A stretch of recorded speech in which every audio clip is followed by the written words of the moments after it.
Ako nga pala si Vanessa Paloma. Dati naman po akong 9-year supervisor.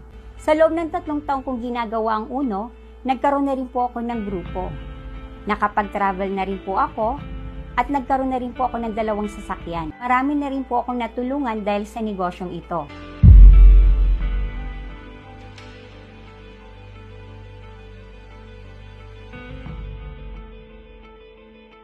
Naawa po ako sa mga bata kasi ayan, lagi nila akong tinatanong, "Ma, kailan tayo magkakaroon ng bahay?"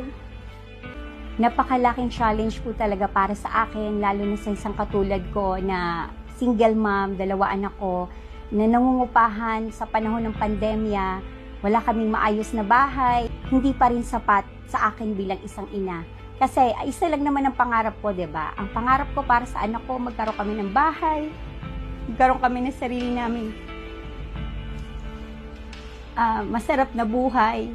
Dahil po doon, unti-unti po kaming bumangon, unti-unti pong bumalik yung lakas ng grupo ko, at unti-unti na rin po ako nakapag-ipon. Nakabili na rin po ako ng pangatlo kong sasakyan, yung dating nangungupahan, yung dating nakikitira lang. Ngayon po, nakabili na rin po ako ng sarili kong bahay.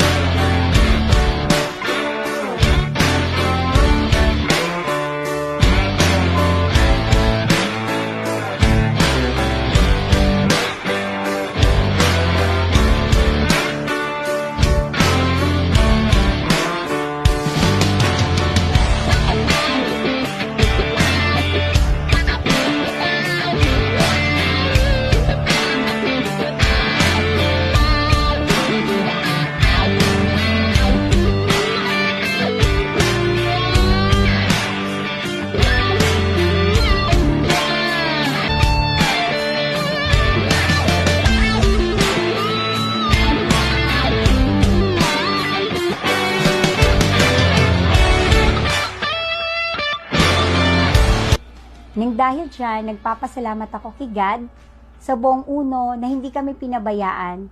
Parami ng parami ang natutulungan sa mga leaders ko at sa grupo ko, lalong-lalo na sa pamilya ko. Maraming salamat po. Kung ngayon, marami na ang kumikita, sigurado ako mas marami pang magkakaresulta.